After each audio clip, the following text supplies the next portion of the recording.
SCP-323 Object Class Euclid Special Containment Procedures SCP-323 is to be kept in a 17-meter by 17-meter by 3-meter concrete containment cell in Site-91. The object is to be restrained in the center of the cell within a 3-meter container of 8.7 centimeters thick, transparent armor lined with one-way laminate, which is to be lit with one electronically locked access port. This container is to be internally lit, with the surrounding cell kept dimmer to facilitate the one-way laminate. The cell is to be surveyed remotely at all times, and any signs of activity are to be reported. No personnel are to enter SCP-323's containment cell except to examine the integrity of SCP-323's restraint measures. The restraint measures are to be examined bi-weekly, and any signs of damage are to be repaired immediately. All personnel who enter SCP-233's containment cell are to be accompanied by an armed guard.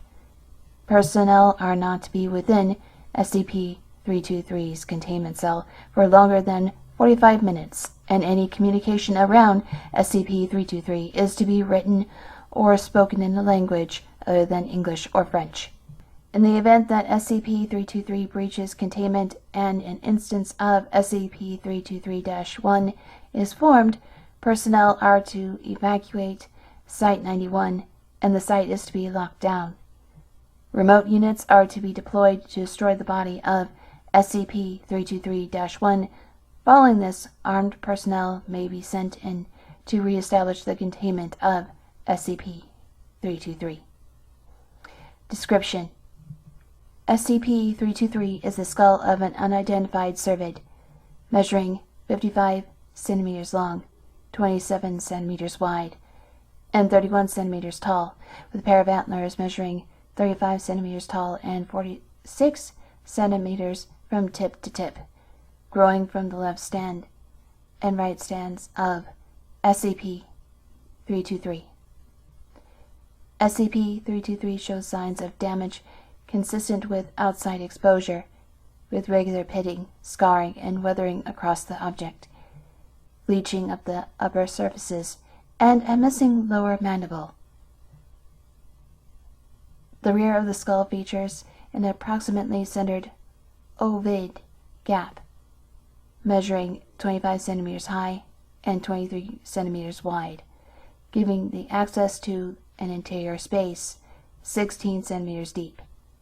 This gap shows signs of tool use, indicating that it was carved with tools, possibly stone. SCP-323 displays the ability to react to oral, tactile, and visual stimuli. Testing has revealed SCP-323 appears to have a field of view similar to that of other cervids, and has responded to visualized stimuli from up to 50 meters away. The targeting of civic members of personnel, various attempts to breach containment, and the violent reaction towards speakers of the French and English languages suggests a level of sapience. However, this is unconfirmed. SCP-323 is capable of limited locomotion, typically in the form of small movements and vibrations. In most cases, SCP-323 will only locomote in the event of various stimuli, such as moving away when touched or turning when personnel are present within its containment chamber. SCP-323 has demonstrated the ability to make larger movement, such as lunging at personnel and repeatedly attempting to force its way through containment measures. SCP-323 exerts an influential effect in a radius extending roughly 15 meters from itself. Individuals within this radius will begin experiencing cannibalistic thoughts and urges, violent outbursts, and impaired judgment after approximately 1 hour of containment exposure. Roughly 74% of the individuals who reach this point will attempt to place their heads through the gap present in the back of SCP-323, with efforts made to keep their mouths uncovered. If an individual is incapable of fitting their heads through the gap, attempts will be made to bludgeon their heads against nearby hard surfaces until the point the individual head fits. The individual loses their consciousness, or the individual expires. Once the individual has fit their head through SCP-323, the individual is classified as SCP-323-1. Within 10 minutes of putting SCP-323 on, -1 will undergo drastic physical alterations. -1 will experience a rapid loss of body fat, body hair, and pigmentation, followed by the rupturing of the distal phalanges from the fingertips, abnormal tooth growth, and the blackening of extremities consistent with frostbite. Additionally, -1 appears to experience greater strength and pain tolerance than the average human. However, -1 still appears as susceptible to physical harm as it was prior to its introduction of SCP-323. -1's metabolism will experience a dramatic increase, requiring a constant caloric intake, with starvation occurring anywhere between 15 to 30 minutes if no self-preservation efforts are made. In order to sustain its increased metabolism, -1 will actively seek out and eat other individuals for sustenance until expiration. In the event of -1 is incapable of finding plentiful nourishment, -1 will make efforts to sustain itself, including limiting movement, rationing available food, and autocannibalism. -1 will only feed upon humans.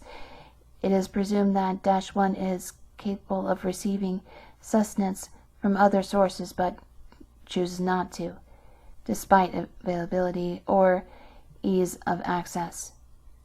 During the pursuit of individuals, -1 has been known to occasionally make various statements in the Sabain Ojibwe, Potawatomi, and Cree languages, as well as in the native language of the instance.